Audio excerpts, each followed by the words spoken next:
Hello viewers. महीने के 5 दिन कुछ बहुत खास होते हैं।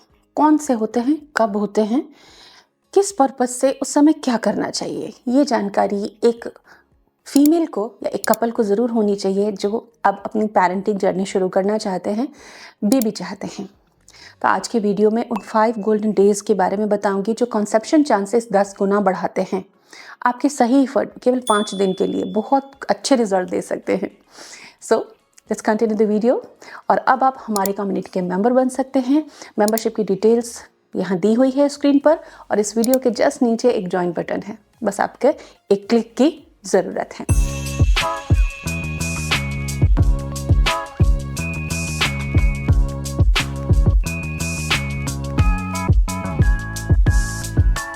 Welcome to Prerna's fertility care. Science के हिसाब से एक फीमेल बॉडी में स्पर्म्स 3 to 4 डेज सर्वाइव कर सकते हैं अगर हॉस्टाइल एनवायरनमेंट ना हो तो। बट एग्स जो होते हैं 12 से 24 घंटे तक के लिए ही आपके एक्टिव रहते हैं, या क्यों कहें जिंदा रहते हैं सामान्य भाषा में। तो इसलिए फर्टाइल विंडो बहुत इंपॉर्टेंट होती है, जो बिफोर ओव्यूलेशन 2-3 डेज और ओव्यूलेशन का 1 डे और जस्ट आफ्टर ओव्यूलेशन 1 डे। इस तरीके से 5 जो दिन हैं ये गोल्डन डेज कहलाते हैं, और इसमें कंसेप्शन चांसेस बहुत ज़्यादा आप बढ़ा सकते हो। कोशिशें आपको सही तरीके से करनी होगी। तो जो इस वीडियो में हम आपको शेयर कर रहे हैं क्लिनिकली प्रूवन है, थेरेपेटिक आइडियाज़ हैं, आप इन्हें ज़रूर ट्राई कीजिए। नेचुरल कंसेप्शन वाकई आपने नहीं सोचा होगा इतना आसान हो सकता है। जी हाँ, हो सकता है। सो फर्टाइल विंडो आपकी स्टार्ट होती है डे 11 से। डे 11 से लगाकर डे 15-16 तक हम फर्टाइल विंडो मानते हैं एक आइडियल साइकिल में। लेकिन आपकी साइकिल 28 दिन की है, तो बीच के आपको 5 दिन चुनने हैं। इसके लिए आप हमारा ओव्यूलेशन रिगार्डिंग वीडियोस चैनल की प्लेलिस्ट में जाकर ज़रूर देखें। एजुकेशन इंपॉर्टेंट है ना। जब आप सही जानकारी ले लेते हैं तो आपके प्रयास सही दिशा में हो पाते हैं, ब्लाइंडली नहीं होते हैं। इसलिए आप वीडियोस को समझें, आपको सिखाने के लिए। देन सबसे पहले आपकी कोशिश होनी चाहिए कि हेल्दी फर्टाइल म्यूकस को कैसे बढ़ाया जाए ताकि स्पर्म की लाइफ एक फीमेल बॉडी में बढ़ सके, वो ज़्यादा समय तक जीवित रह सके।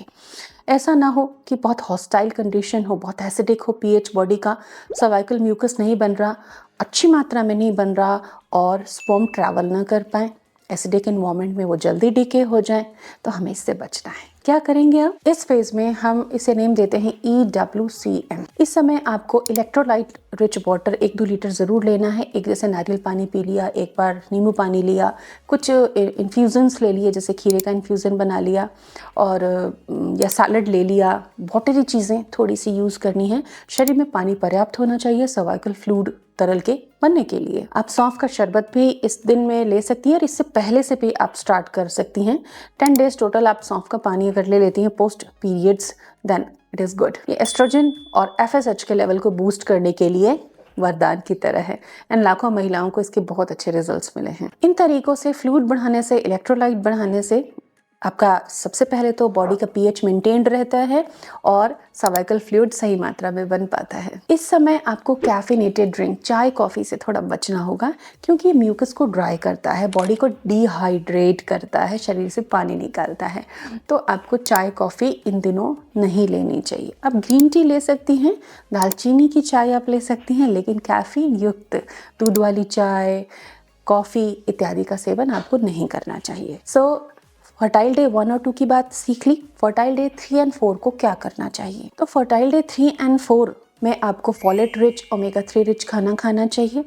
फ्लैक्सीड ले सकते हैं, अखरोट ले सकते हैं, और अल्टरनेट डे आपको इंटरकोर्स रखना चाहिए। स्पर्म की सप्लाई बॉडी के अंदर जानी होगी। आफ्टर कॉन्टैक्ट आप पेल्विक टिल्ट कर सकते हैं, और 10 मिनट के लिए बेड पे फीमेल रेस्ट कर सकती हैं। पालक, अखरोट, सब्जी में घी का तड़का, दालें, स्प्राउट्स, अनार, चुकंदर, गाजर, फ्रूट्स, फ्रेश घर के फ्रूट्स के जूसेस, इनका आप सेवन कर सकते हैं। रात को आप हल्दी दूध ले सकती हैं। इनसे स्पर्म मोटिलिटी बूस्ट होती है, फर्टिलाइजेशन के चांसेस 4x बढ़ जाते हैं। इन दिनों फर्टिलिटी मसाज और योगा को जरूर कंटिन्यू रखें। नेवल ऑयलिंग भी आप कर सकते हैं। बहुत हेक्टिक एक्सरसाइजेस, बहुत heavy exercises, running, jumping, skipping, aerobics, Zumba, इनसे आपको बचना है। योगा इज द बेस्ट, और इस समय बॉडी इसी की डिमांड करती है। डे 5, मैं कहूँगी डे 6 को भी आपको बराबर कॉन्टैक्ट में रहना है, क्योंकि it might be your ovulation day.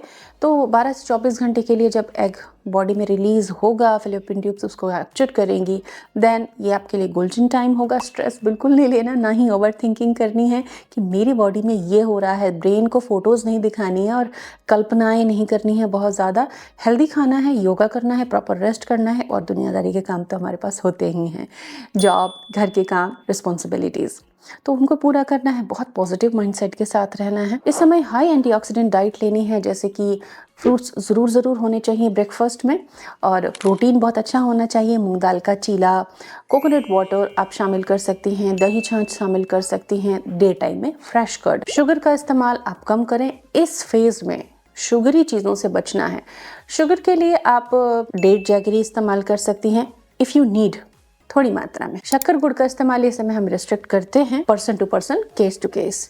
इसके अलावा कोकोनट जैगरी का आप इस्तेमाल कर सकती हैं। शुगर फ्री का इस्तेमाल भी आपको इस समय नहीं करना चाहिए, बिकॉज शुगर फ्री जो भी एलिमेंट्स होते हैं वो गट में जाके एस्ट्रोजन प्रोजेस्टेरोन बैलेंस स्टॉप कर सकते हैं। तो इसके चांसेस अवॉइड करने के लिए शुगर फ्री भी हम इस समय अवॉइड करते हैं। नेचुरल शुगर्स को, डेट से बने, खजूर से बने लड्डू इस समय लेना बेटर है। अगर मीठे की क्रेविंग होती है तो केक लेना है तो घर का बना हुआ डेट केक आप खा सकती हैं, जिसमें बनाना वगैरह हो, आटे में बना हो या सूजी में बना हो। इस दौरान अशोकारिष्ट, शतावरी, हल्दी दूध, जायफल का दूध, दालचीनी चाय आप यूज कर सकते हो। इस दौरान अनाज, चुकंदर, आयरन रिच चीजों पे आपको खास ध्यान देना है, ये बहुत इंपॉर्टेंट बात है। पानी पर्याप्त पीना है, नींद बहुत अच्छी लेनी है, तनाव से बचना है। थोड़ा सा भी तनाव जो बढ़ता है उससे आपके ब्लड स्ट्रीम में कॉर्टिसोल बढ़ सकता है, दूसरे हार्मोन्स को ये इम्पैक्ट करता है, तो इससे यूट्राइन लाइनिंग बनने में भी असर आता है और फर्टिलाइजेशन पर और ब्लड फ्लो पर भी असर पड़ता है। सो अगर आपके प्रयास अच्छे रहेंगे तो नतीजे डेफिनेटली अच्छे होंगे। Good wishes. Thank you.